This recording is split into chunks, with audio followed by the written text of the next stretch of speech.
Okay. Welcome back, everyone. This is the last of the 4 sessions on this apologetics class. I hope you've been getting something out of this. Let's get right into this. So today we're talking about the problem of evil. And over the last couple of sessions, I've opened up the talk with kind of a little bit of a goofier example, you might say. An objection to Christianity that kind of is a little strange and catches the eye, and try as I just couldn't find something that felt right for this one. Because we're talking about something that is really heavy and is probably like the biggest and greatest objection that people have to Christianity. All you have to do is ask literally anyone about kind of what has been the greatest tragedy they've either experienced or they've seen. Many of them are things that are horrible things that other people have done. Murder and violence and abuse. These kinds of things where we look at and say that not only was the act evil, but that person was evil. Some of them, though, are not directly tied to a person. Some of them are just, why did this person suffer from cancer? Why did this community experience such a devastating tornado or fire? And we look at all of these and see just a wide array of suffering and pain and what we would often refer to as evil. And so what do we do with that? So this is a question that appears in a lot of different forms, all kind of under the blanket of what we might call the problem of evil. It can show up in things like, if God is good, why is there so much evil? How could an all-loving God allow so much suffering? If God loves me, why did he let my mom die of cancer? You see these kind of more personal examples as part of the question. There's a famous quote by Bertrand Russell who said, "No one can sit at the bedside of a dying child and believe in God." And these can kind of culminate into more broader existential questions like, does God care? Why does he allow this to happen? Why does he even care? Does God hate me? And even ultimately the question, does God even exist? If all of this is happening, can I reconcile that with the belief in God at all? This is arguably like the most common and the greatest objection that Christianity has. So I wanted to make sure and spend an entire session entirely dedicated to this question and how we can think about it and how we can respond to it. So if you're looking to flex your vocabulary a little bit, you might use this term theodicy. It's not about the Homer poem and all that. It's defending or justifying God, and usually specifically refers to this particular objection and how a perfectly good, almighty, and all-knowing God, why would he permit evil? Literally meaning justifying God. So that's kind of the academic term for what we're doing today. The problem of evil has 2 forms that are related, but slightly different and need to be handled in slightly different ways as we respond to them. The first is what you might call the logical problem of evil. This is what we'll be spending most of our time today on, and this would be the argument, the logical equation of whether or not it makes sense that a loving and powerful God would allow so much evil and suffering. The other is what we might call the emotional problem of evil. This can be entirely divorced from the logical one, and simply, this is someone who is in the moment experiencing pain. This is someone who is wrestling with, why did this particular thing happen? Regardless of whether they're a Christian or not, someone is hurting, and they're looking for answers, they're looking for help. But how they need that help might look different than for the logical problem. So, although we're not going to be spending too much time on the emotional problem, I do want to just bring out a few general things and principles related to helping someone through this. First is simply be patient. Everyone is going to go through any kind of grieving process at a different pace and a different rate. And it's going to be complicated. So don't expect that as soon as you give someone some helpful advice or are there to spend time with them, they're immediately going to kind of, okay, next step towards getting better. It's not always going to be that simple, and we need to be patient with other people's experiences with that. We need to listen carefully. This is super important. This is probably not a time to really go in with all of the answers ready to go. The first thing we need to do is listen carefully to what they have to say. And if they don't want to talk, that's okay. Sometimes it's better just to be there. We may want to ask questions. I've spent a lot of time in these 4 sessions, especially talking about the Columbo tactic and how important it is to keep on asking lots and lots of questions. And that's true, but in this particular situation, use a little discretion. It might be a good opportunity to ask questions and get them to really kind of open up a little bit more, explain more of where their thought process is at, maybe get them to think a little bit more thoroughly about this issue, but don't overdo it. Because this isn't necessarily the time to start, turning it into an interrogation. Just be a little cautious with the questions on this one.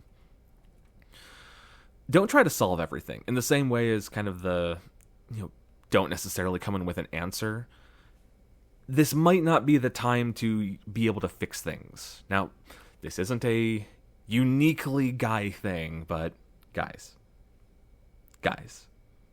I think we know this is kind of a guy thing.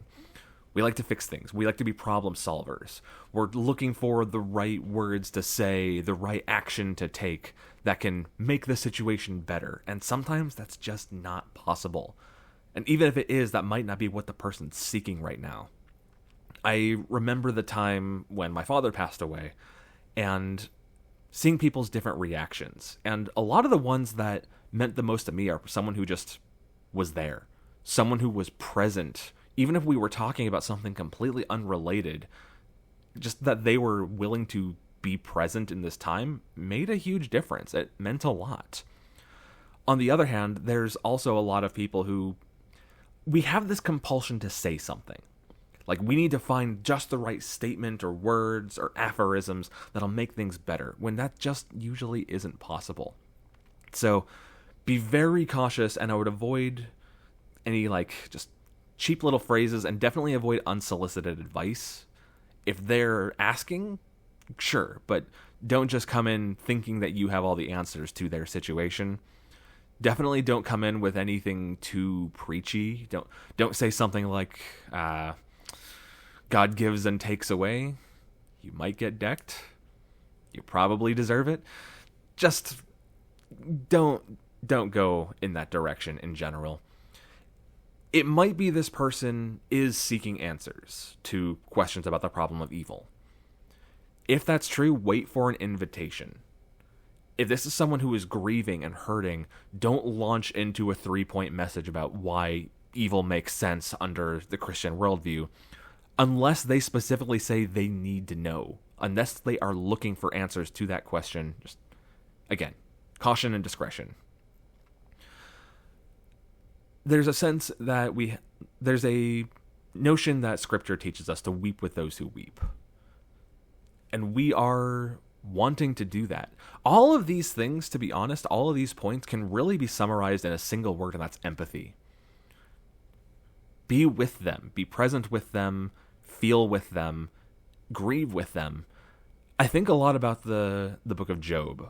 And I've heard it said before that Job's friend, so this guy, he has lost everything. He's had it all. He lost his family. He lost his wealth. He lost his wife. All of these things just go completely wrong. And his friends come to console him. They spend a lot of time with him. And I've heard it said they did everything right until they started talking. Because they spent days just sitting there, grieving, weeping with him, basically in silence. And that is a great first step. But once they start talking to him, they start turning to judgment and unsolicited advice and assuming he's done something wrong to deserve all this. And it turns into an argument. And that's so incredibly clearly not the way to go about it. You'd think anyone would know that. But sometimes it does need to be said. Like, listen first. I don't know if he was the first one to say it. I attribute it to him, though. I heard John Lennox once say, "You have 2 ears and 1 mouth. Use them in that proportion." I think that applies really significantly to dealing with the emotional problem of evil. So, with all that said, it's going to be a different reaction when it's someone who is hurting and struggling with that. But what about the logical problem? This is what we're going to spend most of our time on today, because this is a little more of the apologetics-y one. A little less communication, a little more theology. Because the logical problem of evil takes the form of an argument. It's like what we talked about in the previous sessions, kind of, the premise 1, premise 2, and conclusion and all that. The logical problem of evil is a consistent argument. It usually looks something like this. If God is all-powerful, he could stop evil. That's our first premise. If God is all-loving, he would want to stop evil. That's kind of a similar second premise. However, the second minor premise is that evil still exists. Therefore, our conclusion is an all-powerful and all-loving God does not exist. So, we have these two kind of major ideas in connection to each other, that God is powerful and God is loving, and therefore he would want to do these things, and can do these things. But since clearly he has not done these things, it follows then that God does not exist. That is the logical problem of evil, and it's consistent. So we need to consider, is there a problem in some of these premises? Well, I think when we look at that first premise, if God is all-powerful, he could stop evil. That is true. That makes perfect sense, at least within certain boundaries, which we'll get into, but it is true, if God is all-powerful, he can stop evil. It's definitely true that evil still exists. That's probably one of the few things that we can all agree on, that at the very least, like pain, suffering, and evil, those are real things that still exist. So our time really needs to be focused on that second premise. If God is all-loving, would he want to stop evil? Is that true? Is it true that an all-loving God would want to stop evil? At least all evil. Because that's part of it too, is like, are we talking about in an entirety concept that evil exists at all? Because that logical argument, these premises and conclusion, only works, it only stands with any grounds if there is no good reason for God to allow evil. I want to say that again. The logical problem of evil only stands if there is no good reason for God to allow evil. So that's kind of where our case hinges. To understand this, I think it's important to talk a little bit about what actually is evil. This will be important later especially, but I think we tend to have this almost misconception, at least under the Christian worldview, that evil is like good and evil are equal and opposite forces. It's almost like a yin and yang, darkness and light, God and Satan. Like it's this like even battle all the time. And that's really not the way Scripture portrays it. Really, in a Christian worldview, evil is more like an absence of good. It's not that darkness exists. Darkness is the lack of something else. Evil doesn't exist. Evil is the lack of good. That's usually the way it's portrayed more, and I want you to just kind of keep these perspectives in mind as we get into some of these arguments. So what I'm going to do is go through two major responses to that particular premise, like why might God allow evil? And then I have two more issues that more are about, does evil work on a non-Christian perspective? If you take God out of the equation from an atheistic or skeptical perspective, does evil make sense on your worldview? So let's start with that first kind of defense of this, like why might God allow evil? And this is what we would often refer to as something like the free will defense. And I have a couple of questions to kind of set this up. Consider this. How much of the pain and suffering in the world is specifically caused by humans? Humans doing bad things. And then how much of it is caused by nature? Whether that's like, violence among animals or natural disasters, whatever that may be. What do you think the ratio is? Because I think if we are truly honest, although there is definitely suffering caused by natural causes and things like cancer even, I think if we were honest, the majority of it is caused by human actions. Even things that we sometimes would say, well, that was entirely natural, I think we sometimes give humanity a bit too much of a free pass. An example I think of is several years ago, there was a horrible earthquake in Haiti, and it caused massive destruction, very, very rough. And I look at that and think, yeah, on the one hand, natural disaster cause immense pain and suffering, all of that. But there's a factor there that the earthquake in the grand scheme of things was not that big. There were bigger earthquakes that same year in other parts of the world that were not devastated nearly as much as Haiti was. The reason for that is not natural, but it's caused by human choices. It's the conditions, the poverty, the corruption, the violence in that particular region that led to the conditions that made this earthquake so incredibly destructive. And so even in something like that where, yeah, the cause is natural, it's the natural cause that is important for the sustainability of this world, and the conditions that were in that particular thing that made it so bad were largely caused by humans. So that's just kind of an example to think about this and how we frame this as evil. Because while, yeah, we would say that someone abusing or murdering someone else is evil, a natural disaster is, we wouldn't call it evil in the same way. Just like we wouldn't say a tiger eating another animal isn't evil because that's the way it's supposed to work. There's not like a free choice to do evil in that way. So with that dynamic in mind, we need to be ready to kind of turn the mirror on ourselves with this question. Or as the late great G.K. Chesterton said when asked the question, what's wrong with the world? He simply responded in this short and beautiful way, "Dear sir, I am." Yours, G.K. Chesterton. So we're left with the question, could God have made us without evil? Like, God decided that he wanted us to have this ability to choose. We have the ability to choose evil. Why did God give us that choice? Well, yes, God could have made us without the ability to do evil, but at what cost? What are we willing to give up for this? There's a wonderful little C.S. Lewis quote. I'm going to be quoting him a lot today, going to be honest. He's written several books on this topic and has just some absolutely amazing quotes that summarize things well. But he said this on this issue in Mere Christianity. If a thing is free to be good, it is also free to be bad. And free will is what has made evil possible. Why then did God give them free will? Because free will, though it makes evil possible, is also the only thing that makes possible any love or goodness or joy worth having.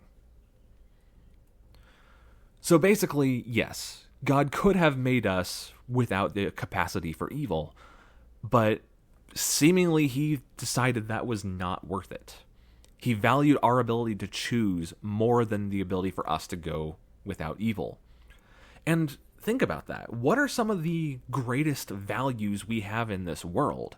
Things like redemption, things like courage and bravery, perseverance in the face of struggle, sacrifice for another, charity. These are things that cannot exist without that ability to choose evil and for evil to exist at all. So essentially, God, yes, could have done it this way, but he chose not to because he wanted us to be free beings. He wanted us to be able to choose him, not to be mindless robots programmed not to operate in a certain way. Now, there's usually a couple of follow-up questions or challenges that come up when this objection is laid out. The first is basically, so you're saying God isn't powerful enough? God isn't powerful enough to create us with free will and without evil? I thought he was omnipotent. Couldn't he do that anyway? And this is a very similar objection to the question, couldn't God create a rock so big that he couldn't lift it? In both cases, the issue is not about power. We're not saying that God isn't powerful enough to do this because this is completely separate from power in the first place. This is asking God to do the logically contradictory. It's asking him to do two things that are mutually opposed to each other, like creating a square circle. Like, there's things that are mutually exclusive. It doesn't work to combine them. So you're asking God to make us with the ability to choose, but also taking away our ability to choose. It doesn't make sense logically. Now, there's another objection that sometimes follows up from this. What about heaven? Because I thought that was the whole thing, like we're going to be in heaven and there's not going to be any more sin, pain, evil, and suffering. So does that mean we don't have free will in heaven, or how does that work? And I hear this, and I think it's a solid question to raise.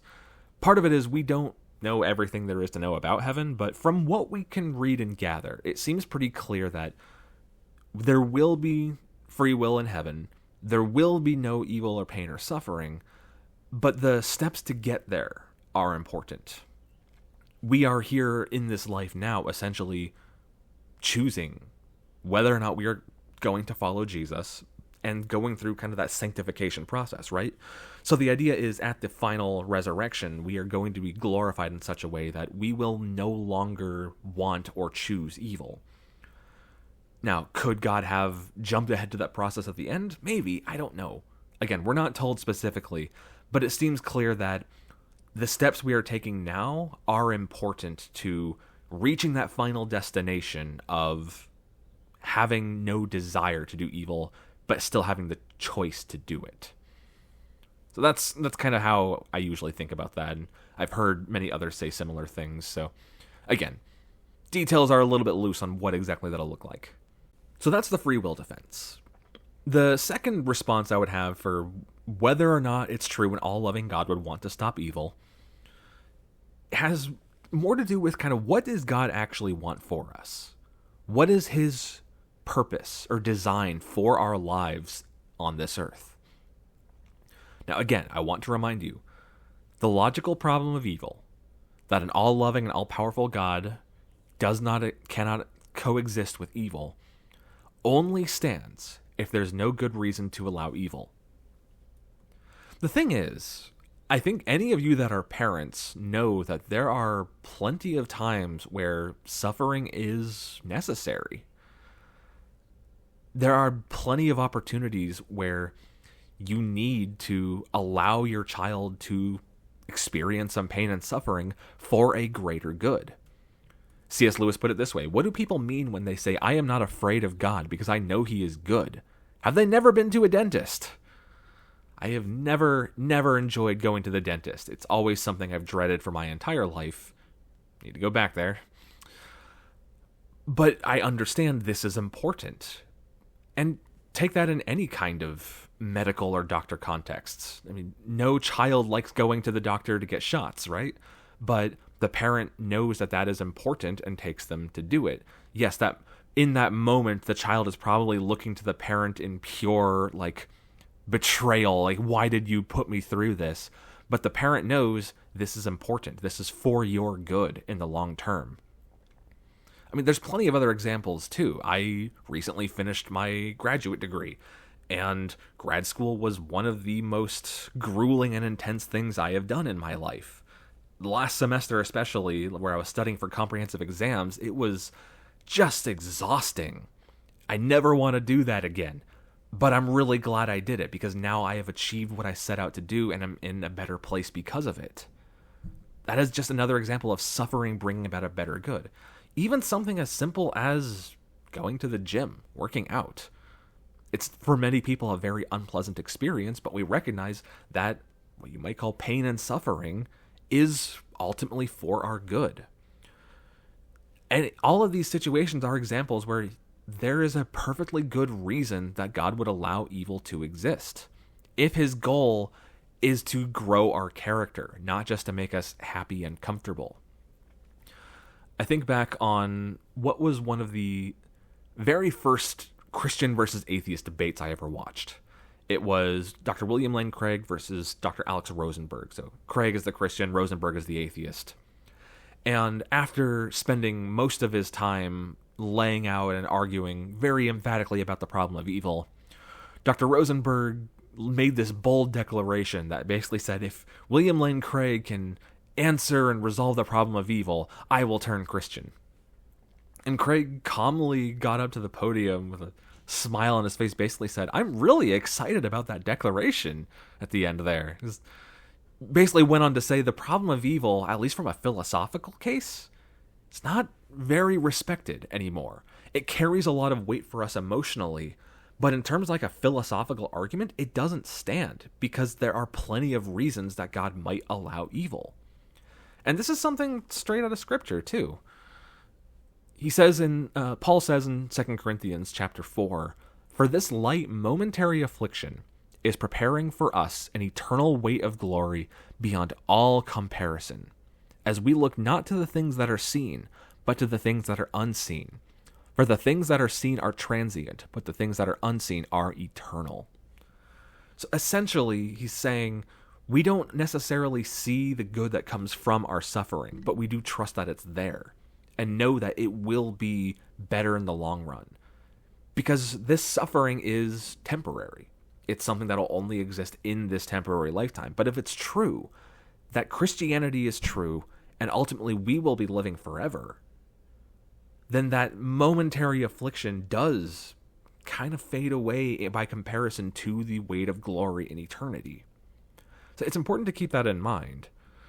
But ultimately, it's suffering that tends to reach us. It's that suffering that God uses to draw us to him. And that is why, is there a reason God would allow suffering? Well, it seems to be a really powerful way of bringing us back into the present and teaching us we still need God. C.S. Lewis put it this way in The Problem of Pain: "We can ignore even pleasure, but pain insists upon being attended to. God whispers to us in our pleasures, speaks in our conscience, but shouts in our pains. It is his megaphone to rouse a deaf world." When we turn away from God, we get comfortable in our pleasures. That tends to be when we are distant. And it's through our suffering we are drawn back to him that we realize we do still need God. This is something we see all throughout the Old Testament in particular. There's this kind of Old Testament cycle throughout the whole thing. This visual is specifically about the book of Judges, but frankly, this is all throughout the Old Testament. That's how Israel, things are going well. They're serving the Lord, but because things are going well, they kind of start to drift a little bit. They start mingling with the neighbors, falling into sin and idolatry. And so because of that, they are ultimately judged, and they are, whether they're enslaved, whether they are oppressed, whatever that looks like, but there's always some really big problem caused by their own sin and rebellion. So eventually, after some time, they cry out to God. They return to the God of their fathers, cry out to him for help, and he delivers them. He sends someone, or he does it himself. He sends a way for them to be delivered, and ultimately, they are delivered. He always keeps that promise that if they turn to him and obey him, he will be their God and he will lead them. So they're delivered, and then the cycle repeats over and over and over again. Isn't that exactly how we are? We turn to him when we need him, and then when things are good, we forget him. It seems like such a human experience to have, and that's why, at least one of the reasons God might allow evil, because that is his way of bringing us to him.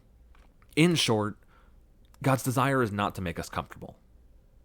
He's not here to give us a healthy, wealthy, and happy life. He's not here to give us, as one famous pastor once said, your best life now. That's not what this is about. This is a long-term goal to grow our character. If you're looking for other good quotes on this subject, another great source is Johnny Erickson Tada, who has been paralyzed from the neck down since she was a teenager and has some absolutely amazing writings and speeches and stories. Amazing speaker, and she described it this way: "Suffering provides the gym equipment on which my faith can be exercised." I don't personally like going to the gym that much. It's not something I enjoy, but I understand this is important. And that's exactly what we're saying here. No one enjoys suffering. God's not asking us to say about the suffering, "Oh man, this is great. I'm so happy I'm suffering." But we do recognize it serves a very important purpose. And although that doesn't make it fun, there can still be joy within that suffering, knowing that we are doing this for something greater, for that eternal weight of glory. Now, sometimes there is a follow-up clarification. Like, okay, yeah, maybe there's a justification for some evil. But frankly, couldn't God do better? Really, do we need to have this much evil? Isn't the proportion off? Couldn't he have made this world in such a way that we have enough evil to be drawn to him and to grow our character, but not so much that it's just so hard. It's like, is this really the best you could do? And to be honest to this, all I can really say is, I don't know. I don't know. We're not really given that bigger picture. And it's possible, maybe, that he could do it better, but I don't think anyone else is really in a position to know that. Last week we talked a lot about kind of the fine-tuning of the universe and how incredibly precise things seem to be for any of this to be possible. Maybe, there's a dial God could tweak a little bit, turn the pain down a little bit, and it'd work just fine, but I am not confident in that position at all, to be honest. I think about things, we talked about the tectonic plates with earthquakes, and how it seems to be just right to allow there to be very necessary functions for life to be possible without completely destroying us. Maybe God could tweak that dial, but in doing so, what is he going to change or possibly destroy or make impossible somewhere else? I was asked a question about, space, and why is space so big? It seems incredibly pointless that it would be that big. Maybe it's that God is just an amazing artist and has his own sense of scale and proportion. It's there for him and for us to kind of enjoy how vast it is. Or maybe there is some particular scientific feature that I'm unaware of that necessitated that. We could not be here if it wasn't that absolutely massive. That's kind of what we're dealing with in all of these situations. God has the full, bigger picture with all of the knowledge needed for that. We don't. Could God do better? I don't know. Maybe. But I don't have any reason to necessarily think that. So, with those in mind, the problem of evil doesn't really stand. It doesn't really work to say that an all-loving and all-powerful God cannot exist if evil still exists. There are plenty of reasons that all-loving and powerful God would allow evil to exist for our own sake. Now, with that in mind, I want to turn this objection on the skeptic. I mentioned last week that there was one other evidence for God that I would get to, but not yet. Well, I want to get to that now, because some have argued that the greatest evidence for God is actually evil. That it's not the greatest objection to Christianity, but it's our greatest source that Christianity is true, or at least that God exists. And this is the idea that evil cannot exist without God. This is sometimes referred to as the moral argument. And it goes something like this. Objective morality, good and evil, cannot exist without God. Objective morality does exist. Therefore, God must exist. Now, those two premises, the first and second premise, are both hotly debated, you might say. But I think there's a very strong case to be made that this is a sound logical argument. We need to return to, again, what is evil. In order for this to stand, we need to understand, is evil a thing? It doesn't seem like it. At least from a Christian standpoint, evil is the absence of something. In the same way that darkness doesn't exist, it's the absence of light. Cold doesn't exist, it's the absence of heat. We would say evil doesn't exist, it's the absence of good. And what we would see as good would be God. Because with this whole thing is we need to have a standard. We need to have an objective, third-party standard for us to be able to say that is good or that is evil. Otherwise, all we're left to is human relativism and our own opinions. C.S. Lewis put it this way: my argument against God was that the universe seemed so cruel and unjust. But how had I got this idea of just and unjust? A man does not call a line crooked unless he has some idea of a straight line. What was I comparing this universe with when I called it unjust? Essentially, his point is, in order for me to understand what evil is, I have to have a standard of good to compare it to. I need to have a measure, like a straight line, or a temperature thermometer, to say, okay, this is evil because it's not this standard of good. And to the Christian, that standard is God. We look to a holy and perfect God and use everything else to measure on that. If this does not measure up to God, then it is, in a certain sense, at least in some capacity, evil. Now, there is always a follow-up question to this, and I use this picture of Christopher Hitchens because, one, I think it perfectly encapsulates the objection, but also he always would bring up this exact point, sometimes to my frustration, if I'm honest, in his debates. Every time he would give a speech, he would raise the question to the audience, can you name one good act that I can't do as an atheist that you can do as a Christian? And people would hem and haw, but it's like, it's completely missing the point. The point of the moral argument is not to say that atheists or non-Christians cannot be moral. That is not the point at all. There are plenty of atheists and other religions that put us to shame. Absolutely. The question is, do they have a standard to ground that in? Not that they can't do it. Of course they can do the actions. And I'm not even questioning their motivations, that they're only doing it for selfish reasons. I want to know, what philosophical grounding do you have for that goodness in the first place? What are you measuring it up against? Because without God, ultimately you're measuring it in some form or other against people. And that ultimately leaves you with relativism, no matter how you shake it. That's not to say people haven't tried. And I want to go through a few of kind of the options that people appeal to as how they might explain morality as an objective thing.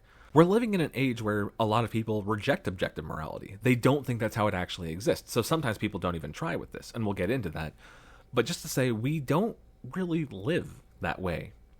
If someone cuts you in line or cuts you off on the freeway, you're usually going to say, well, that was unfair, or that was mean, or that was wrong. When we look at an injustice in the world, we don't say, I don't like that. I don't agree with that. That doesn't make me feel good. We're usually saying, there's something wrong. There's something unjust about that. There's something cruel about it. And that is saying, okay, there's something I'm measuring this against. There is a straight line that this is bending away from.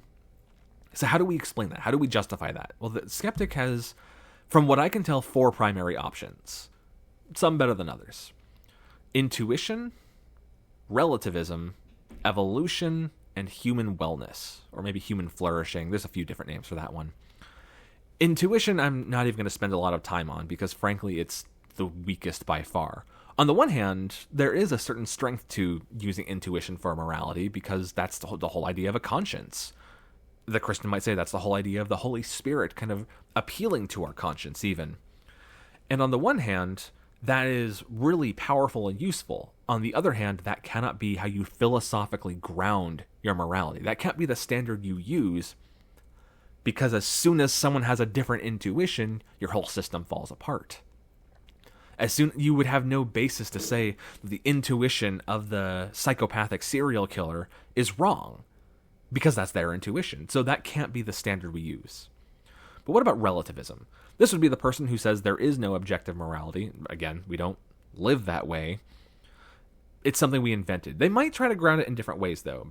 Beyond just that personal intuition, they might do kind of a cultural relativism. Well, morality is determined by whatever group you are in. There's several problems with this. For one, it's essentially might makes right. The majority rules in what determines what is right, so that's an issue. And then, by that logic, there's no real basis for progress or change, as a lot of people would want.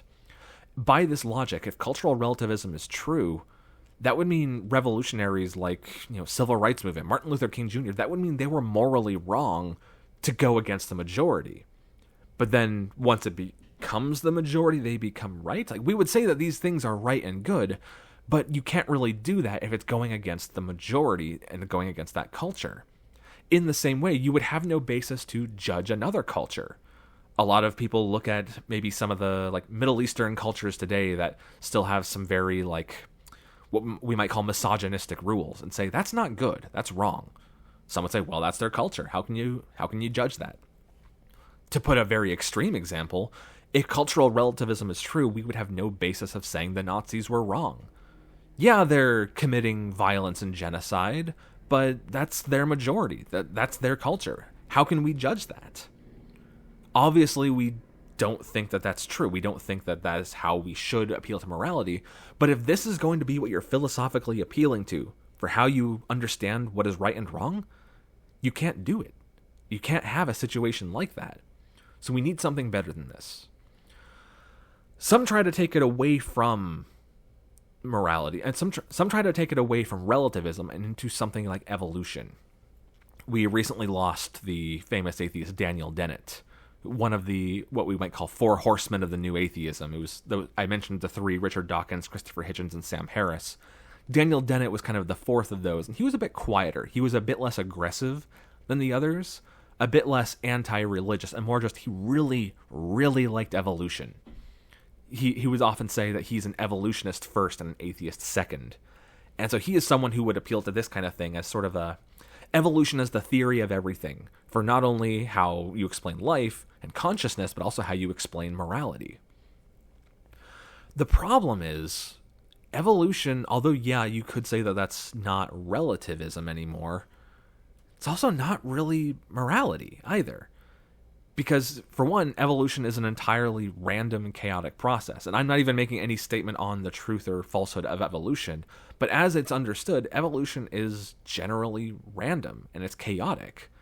So why should I appeal to that as an objective, unchanging standard of morality? Further, the morality that it teaches is usually rooted in natural selection, survival of the fittest. So by that logic, a Nazi regime oppressing the weak would be morally right because they are the strong surviving. Whereas things that we would consider very highly valuable moral acts, like, say, the soldier who sacrifices himself for his comrades, the soldier who jumps on the grenade sort of thing, that wouldn't really be a moral act because that would be the strong dying for the weak. I have to sacrifice my stronger selves so that you all can live. That's not really consistent with an evolutionary ethic. So, not only does this not really ground us in anything substantial or consistent or, frankly, good, it doesn't make sense of how we understand morality. If we were to appeal to evolution as a morality, we would look very different than we do today. So I don't think that one works either. The last one is what we might call human wellness or human flourishing. I've seen it named a few different ways. This is one that guys like Sam Harris really kind of champion. And I will say, I do think this is the best of the four, but even this fails to answer some very basic questions.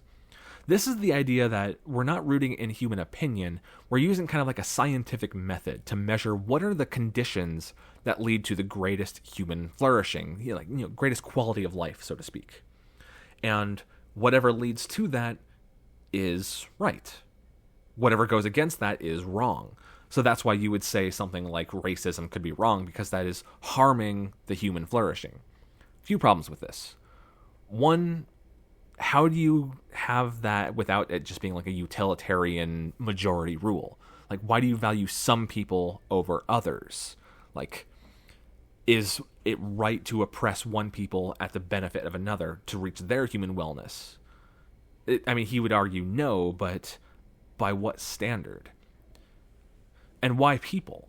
Why do we value the flourishing and wellness of people and not trees, not puppies, anything else? Like, this kind of gets into questions of how do we value human exceptionalism or human dignity if this is our metric for it? There's not a grounding for that in the first place. And also, simply put, it doesn't answer the question of why. Like, why do we care about human flourishing? Why is this the standard? Yeah, you can appeal to this, but is there a grounding for why that should be the answer? It gives us a pretty solid metric to follow, at least in a lot of cases, but it doesn't really have the philosophical foundations to stand as an objective third-party standard. Ultimately, it's still, we had to decide what was right for ourselves, and it's still, when you get all the way back, you take it further and further back, you're still left with relativism. So all of these don't stand. We need something truly outside of humanity to determine this right and wrong. Now, sometimes this leads to a kind of a follow-up question or a related issue that is usually referred to as Euthyphro's dilemma. So this is going all the way back to Plato, the Greek philosopher, and he wrote it about this character Euthyphro, and it's framed like this. Is something good because God commands it? Or does God command it because it is good? If it is the first, good is arbitrary. If it is the second, good is independent from God. So basically, if we're saying good comes from God, what does that actually mean? Because if something is good because God commands it, that would mean, at least even if he wouldn't necessarily do it, that would mean good could change. God could tell us tomorrow that murdering babies is right, and that would then be right. But that doesn't really sound right to us at all, does it? If it's the second, though, if God commands things because they are good, that would kind of imply that there is a higher standard than God, that he has to appeal to another standard to tell us what is good. And that also doesn't really seem consistent with us. So what are we left with? Well, this dilemma is kind of what we would call a false dichotomy, or a false dilemma. It's a logical fallacy that takes a complicated issue and boils it down to only two options when there's more than two options. The solution that the Christian has for Euthyphro's dilemma is good is not rooted in the command of God, but the character of God. Something is not good because God commands it, it's good because he is good. So we look at things like, what are the characteristics of God that we see? Things like justice, love, peace, truth, grace, patience. These are characteristics that we see all throughout the Bible and God, and we can therefore infer, okay, if I believe he is truly the standard of goodness, these are in his nature, and therefore that is what I'm going to hold to as perfection, as good things. And so going against those, like injustice and hate and not forgiving, these are things that ultimately would be wrong. They would go against that standard. So that's why Euthyphro's dilemma doesn't really bother me. There's one last section of this I want to touch on, and that's kind of going back to, okay, not only does evil work within a Christian worldview, not only does it only work if God exists, I would say, I also want to flip the question on the atheist then. Does atheism actually solve the problem of evil? If you take God out of the equation, what does that actually do? It does attempt, and I think you could say it maybe solves the problem of evil in a logical sense. Atheism attempts to remove the problem of evil, but all it really does in the end is take away the solution. Yeah, you don't have to deal with the logical problem, but you're still left with the emotional problem. If there is no God and there is no solution, then we're kind of left with the life is pain. Anyone who says otherwise is selling something. Very kind of a nihilistic viewpoint. And, well, no one really represents that nihilistic viewpoint better than Friedrich Nietzsche. He's one of the most famous atheists that there's ever been. And you've probably heard the whole, like, God is dead thing before. You know, the whole, God is dead, the backlash, God's not dead. The funny thing, though, the story he said about, like, his statement that God is dead, that was not a, like, bold declaration. That was not like a, yes, we have God is dead and we have killed him and this is good, things can get better now. It was much more in a case of, oh no, what have we done? We've just removed, like, by not believing in God, we have removed the thing that we kind of built our society and culture upon, and with that out, all that's left is, like, destruction and meaninglessness. It's like he believed that to be the case and felt that he was kind of ahead of his time in realizing it, and that led to a very dark state. So, what are we left with? If there is no God, there's no solution to the problem of evil. It's just, well, as Richard Dawkins said, pitiless indifference. He said it this way: if the universe were just electrons and selfish genes, meaning no God, meaningless tragedies are exactly what we should expect, along with equally meaningless good fortune. Such a universe would be neither evil nor good in intention. The universe we observe has precisely the properties we should expect if there is, at bottom, no design, no purpose, no evil, and no good. Nothing but blind, pitiless indifference. So essentially, he's saying this world makes sense of there not being God because everything seems random. Some do well, some do not. on the one hand, I see kind of the appeal of that, but he's essentially saying life is tough. Get over it. It's a tough pill to swallow. I was one of the few who managed to actually swallow that pill. So is that it? Or is that all that we're left with? That, like, okay, then life is meaningless? Do what you want with it. The funny thing is he would actually also say that there is, like, he does believe in good and evil, and that certain things are right and wrong. He's essentially trying to have his cake and eat it too, wanting kind of the trappings and values of a Christian worldview without believing in God or any of the things of a Christian worldview. But is that true? That, because it seems like we don't live that way. Like I said, we don't feel that that's right, that there is nothing but blind, pitiless indifference. Like, there has to be something greater than this. This is something that, again, C.S. Lewis talked about, how we have this longing for another world. He said, if we find ourselves with a desire that nothing in this world can satisfy, the most probable explanation is that we were made for another world. What he means is we have needs. We get hungry, there is food. Food exists. We need to breathe, air exists. We have this longing for a higher meaning, a higher purpose, like something better than all of this evil and suffering. So we're left with two options. Is that kind of just is that maybe a fluke of evolution? Is that just something that is an illusion and there isn't anything better than this and we need to get over that? Or are we made for something better? Is that there because God designed us to have that, and that maybe in a certain sense draw us to him? Because like I said, all the atheist is left with is that pitiless indifference. Yeah, you can find some meaning for yourself, but there's no objective sense and there's no solution to evil other than get over it. I brought up the quote earlier by Bertrand Russell, who said, "No one can sit at the bedside of a dying child and still believe in God." And I could see the emotional weight of that. It's a, very resonant claim, but I would want to turn that question on to Bertrand. What do you say to the dying child, Bertrand? Tough luck? You didn't get lucky? Do better next time? Oh, wait, no. It takes away any possible solution to that.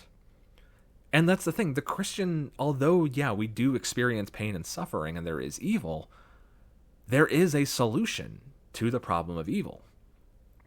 Go back to 2 Corinthians chapter 4, where, again, for this light momentary affliction is preparing for us an eternal weight of glory beyond all comparison, as we look not to the things that are seen, but to the things that are unseen.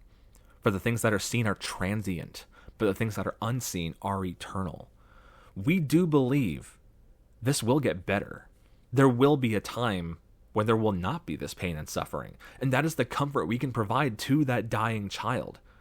Yes, this is really, really hard. I do not want to take anything away from that. But something better is coming. This is what Paul also says in Romans chapter 8. I consider that our present sufferings are not worth comparing with the glory that will be revealed in us. For the creation waits in eager expectation for the children of God to be revealed. For the creation was subjected to frustration, not by its own choice, but by the will of the one who subjected it in hope, that the creation itself will be liberated from its bondage to decay and brought into the freedom and glory of the children of God. Something better is coming. That's hope we can lean on. And we're told at the very end in Revelation 21 kind of what that hope is. And I heard a loud voice from the throne saying, "Look, God's dwelling place is now among the people, and he will dwell with them. They will be his people, and God himself will be with them and be their God. He will wipe away every tear from their eyes. There will be no more death, no more mourning or crying or pain, for the old order of things has passed away." He who was seated on the throne said, "I am making everything new." Then he said, "Write this down, for these words are trustworthy and true." When we think about those incredibly difficult stories, either in our lives or people we know, great suffering, immense pain, I think also about the life of Jesus. He healed a lot of people. He even brought people back from the dead, like his friend Lazarus. All the people that he healed, including bringing Lazarus back, they all still died. They all still suffered. He relieved them of their suffering in that moment. He changed lives for sure. But ultimately, it wasn't going to last forever. But Jesus also provided the longer-term solution. He was there not only to relieve their temporal suffering, that transient moment, but he was there to provide a way to an eternal glory. So while I might be bitter about a death of a friend or a family member, or extreme hardship in life, I know that that will be temporary. And the skeptic, they don't have that.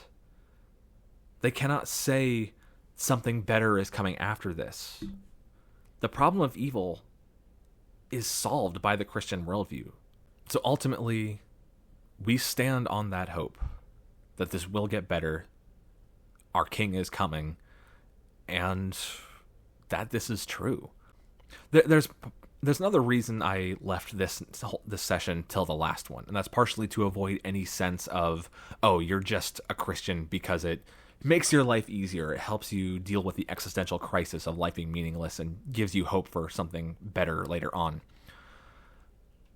I bring this up at the end just to say, I hope you have seen throughout these sessions that there are good reasons to believe that this is true. Christianity is not just a fairy tale that I use to comfort myself with the pain of life. But that doesn't mean it doesn't also provide comfort for the pain of life. I hope you can see that not only is there good reason to believe this is true, there's good reason to believe that this is good, that this is valuable, it's worth hanging on to. And I hope you've gotten something out of these 4 sessions. It's been my absolute pleasure and joy to share all of this with you. And if you ever have any questions for me, feel free to reach out anytime. I would love to have a conversation. Thank you so much.